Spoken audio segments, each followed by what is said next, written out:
kongresista na niayanig din at gusto rin hong ipa-disqualify. No, sige. Si Commissioner Larazabal. Magandang umaga po, Commissioner Larazabal, David Oro and Vic Lima po. Morning, sir. Magandang umaga sa inyo. Thank you very much. It's a pleasure being interviewed by handsome guys like you. Yeah.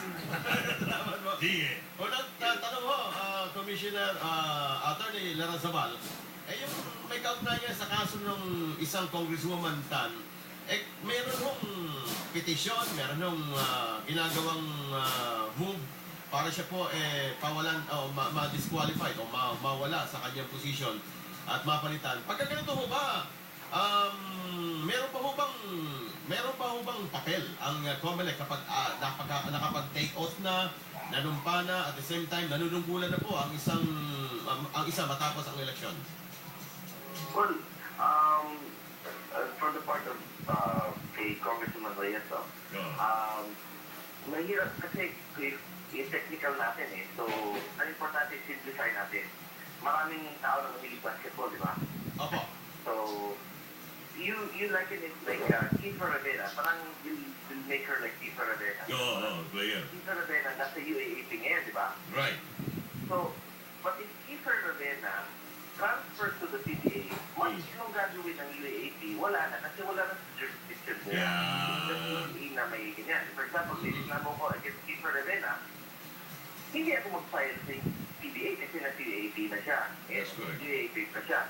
But kung pumunta na siya sa PBA, hindi na ako mag-file sa UAAP kasi wrong thing yan. Yes. Once he moved from the UAAP to the PBA, if the PBA has no jurisdiction over him, anong mga reklamo, qualification, lahat. Pareho yung kay Congresswoman Reyes. Congresswoman Reyes, he was proclaimed. Nag-oath na siya, nag-assume na siya. Alam naman natin ito, lahat ng abogado alam na an elected official assume his or her office June 30. Hindi sa pag-start sa zona, it's June 30. So, nag-assume na si Congressman Reyes, nagka-file na siya ng bill, wala na. She's already a congresswoman. Right. Kung may reklamo sila, punta ka sa HRC.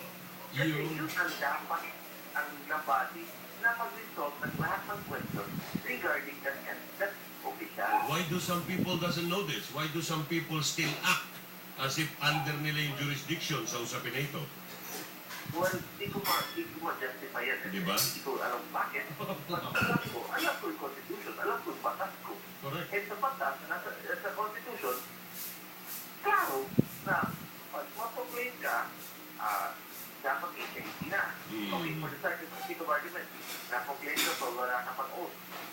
Or proclaim ka, wala ka, naka-oath ka for least parang assume. Yeah. Lahat po, na-comply na Nagawa na po lahat, ano?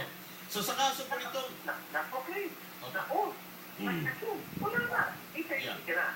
So, kung may reklamo kayo, doon ka pupunta. Malinaw yan, malinaw yan. so maliwanag po, sa kaso po sa kaso po itong si Congresswoman naman Regina Reyes ng Marinduque, malinaw na siya pa rin ho ang tinatawan ng Marinduque, at ito pong si Congresswoman Reyes nagtatrabaho na po para sa kanyang mga constituents dyan sa Marinduque. Opo, tingnan natin sa election. Sino nanalo sa election? Siya. Opo. Sino nag-propel siya? Sino nag-out siya? Sino nag-assume at sino nag-file ng bill sa Congress? Siya. So lahat to na-comply So, siya talaga legitimate na congressional representative na Marinduque. Kung may reklamo ka, you go to the right then. In fact, there is a warrant of case filed in HRET. So, kung sasabihin ng mga tao, nasa Congress yan, dapat, or nasa Supreme Court, hindi, nag-file na, may nag-file na So, sasabihin ng interest, nag-file na, kami talaga may jurisdiction. Yeah. Kasi, excuse me lang, kasi may jurisdiction din. Ito, issue to, under our jurisdiction. So, kami mag-decide. Doon po sa kaso ni Congresswoman Angelina Tan, nakapag-forward na ho siya ng dalawang